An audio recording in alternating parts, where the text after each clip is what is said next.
What would it take for US President Donald Trump to help Ukraine to negotiate with Russia from a position of strength?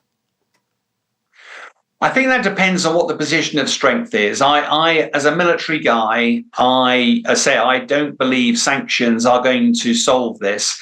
I think President Putin has to think that he will get badly damaged if he continues. And the only way to do that is to bring Western power to bear. Western air power would be the first obvious choice because it would absolutely dominate Russia. Russia would not have an answer to that.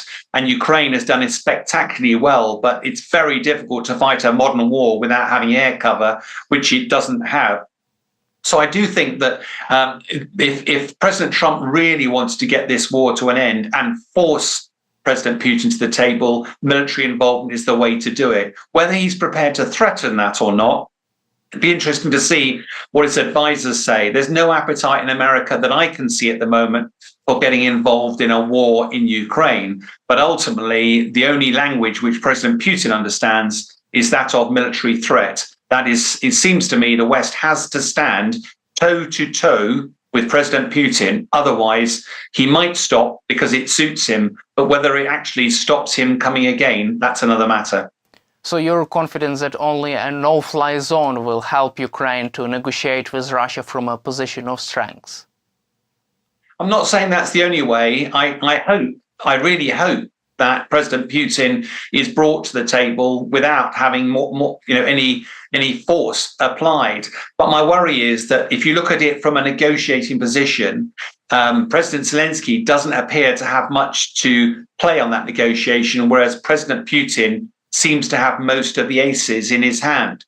And therefore, how do you create a bit more balance so that there is a meaningful negotiation where there are compromises on both sides and ultimately peace is secured? I don't see that happening without military engagement, and the no-fly zone is probably the least risk, but the most obvious benefit way to do that. And what could be the most riskiest type of deployment to Ukraine?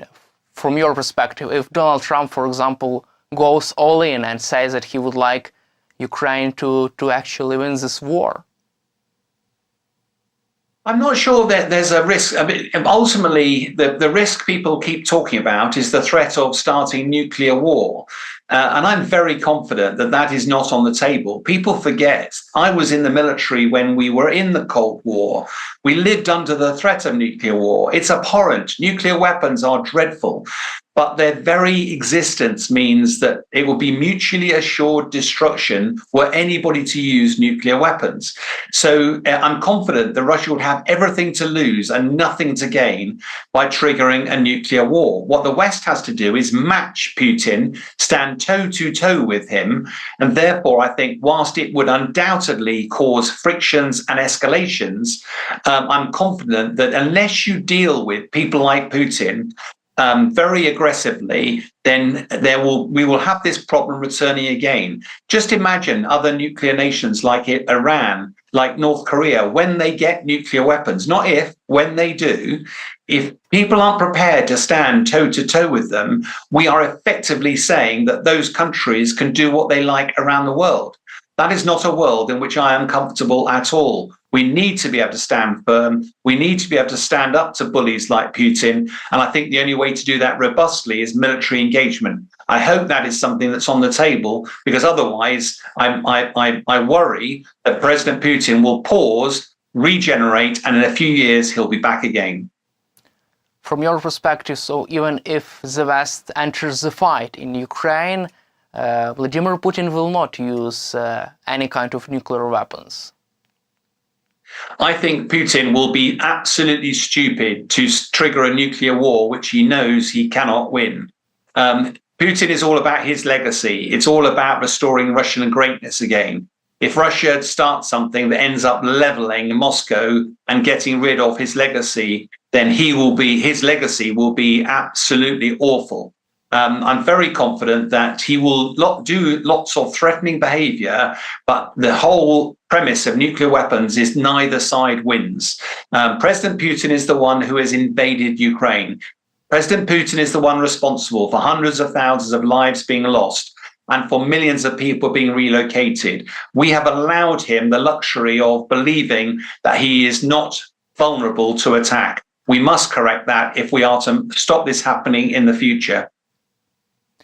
Let's cover also Russia's position in Syria. So according to the recent reports, Syria's new government has terminated Russia's 50-year lease for the Tartus naval base, forcing Russian Navy to evacuate its fleet and military personnel. What is your take on such developments, and how can this influence Russia's position around the globe and during the negotiations between Ukraine and Russia? Yes, I mean, we haven't got time to go into the detail of Syria, but there is no doubt that Russian forces helped keep Assad in power for many, many years. The Russian Air Force particularly bombed a lot of the soldiers on the ground and therefore stopped them presenting a threat. Therefore, there'll be little love lost with the new administration in Syria, and no surprises that Russia has been thrown out. I think what was interesting is, of course, that the uprising happened at a time when also you've got the forces of Hezbollah that would normally have gone to the aid of Assad. They've been badly mauled with the fight with Israel as well. So it was a sort of case of opportunism, and it showed just how thinly that Russian forces are spread and how much that things can change very swiftly.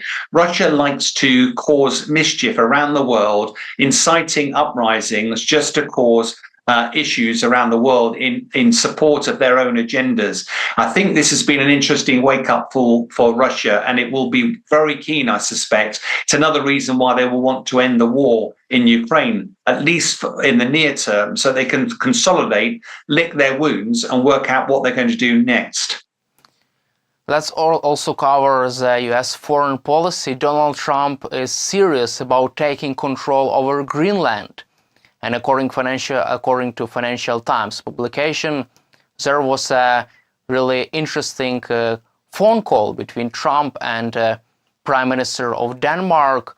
From a strategic point of view, would Greenland make U.S. Army, U.S. power more stronger around the globe? I think, Daniel, you have to look at its geography. The shortest distance between America and Russia goes over Greenland.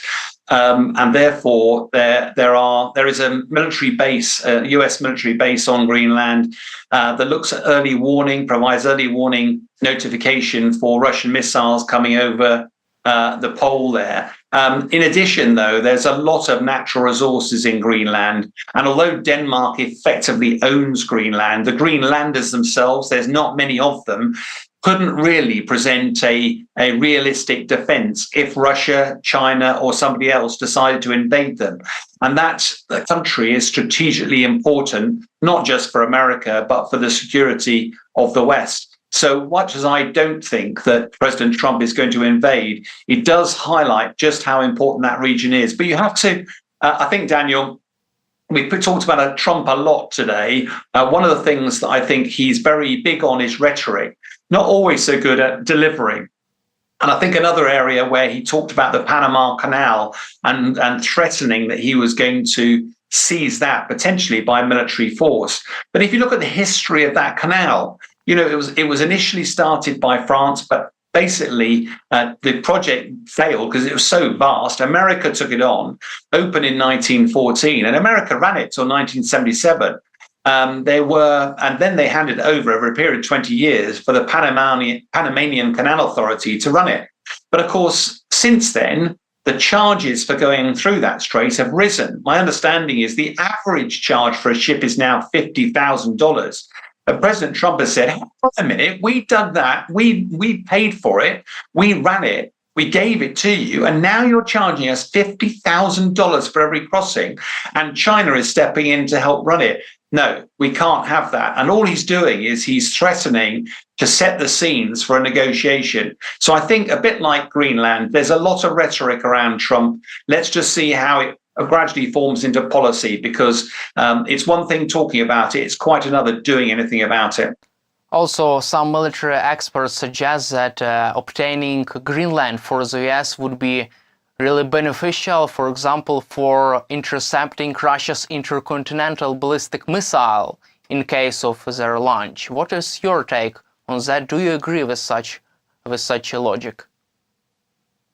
Well, as I said, Daniel, you know, the US has a base on Greenland, and it's there to track missiles coming from Russia, because the shortest distance from Russia to America is over the top of Greenland. So we have seen a lot of Western nations haven't really focused on long-range ballistic missiles as a threat since the Cold War. But of course, Russia has been launching those into Ukraine regularly, and Iran has launched a whole load into Israel. And all of a sudden, that's heightened all nations' awareness of what's their ability to detect, track, and destroy these long-range weapons. I know I speak to you now from the United Kingdom. Although we have radar setups, we used to have missile systems like Bloodhound that were available to take out such missiles. Today, we don't have that defense because we haven't invested in it, because we haven't thought it's a realistic threat to our country. I think the attacks over the last couple of decades have demonstrated there's an increased threat to all of our nations, that we have to be aware that long-range ballistic missiles can cause a lot of damage, and therefore you need to have preparations, not only to detect them, but also track them and destroy them. And that is why areas like Greenland are so vital. Thank you, Sean, for your time and for your support for Ukraine, and glory to Ukraine. Slava Ukraine. Героям слава. Thank you very much.